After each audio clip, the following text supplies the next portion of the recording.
resistance creates strength. Your promised land may or may not be a physical place. Okay? There's a physical and a spiritual side. The physical place is God says, I want you here. I want you here to learn. I want you here to work. I want you here to volunteer for things and to help for things. Then that can be a physical place where God wants you. Right? But it's also a spiritual place in God that says, you know what, no matter where I was. And I learned this when I was in South Bend with Dr. Sumrall. I didn't care for South Bend, right? It's too cold. It was ridiculous. And when I got there, I had to, first thing before I even first day I met Dr. Sumrall, and then after that, I didn't ask him for anything. I didn't ask him for a job. I went and got a job at a fast food restaurant, and I got a job working in a cornfield detasseling corn. If you've never detasseled corn, you ought to experience it once, okay? That will be enough for you, okay? Especially the way we did it, because this part of my hands got very tough because you had to ride through and grab the tassels on top and rip them off of the top. And they didn't tell me I needed gloves. And so by the second day I had gloves, right? But the first day I didn't have gloves, and my hands were cut and bleeding. But here's the thing. I was out in the middle of a cornfield. It started raining. It was harvest time, so it was already getting cool, and it was bad. All right, I don't like cold weather anyway, but it was bad because it got ugly and rainy, and the ground was all mud, and it was cold mud, and I'd be going through this cornfield, and it'd be raining, and there would be times I remember stopping and thinking, what am I doing here?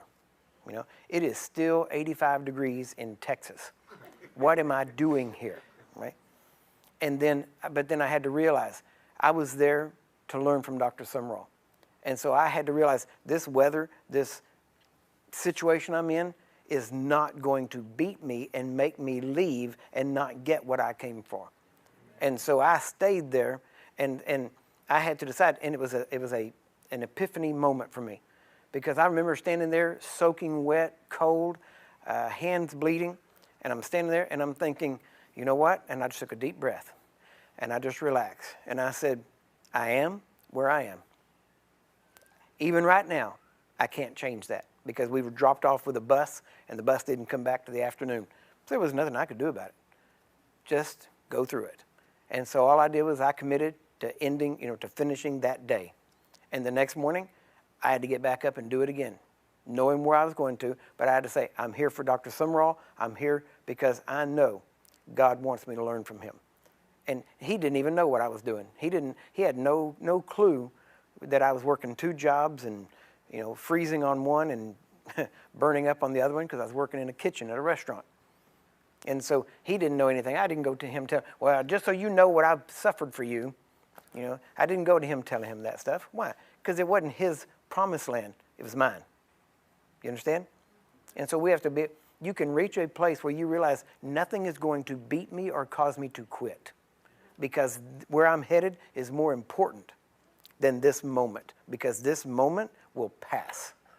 But what I learned from that man has not passed. As if anything, it has grown stronger and stronger through the years, and it has benefited me tremendously just because I stuck.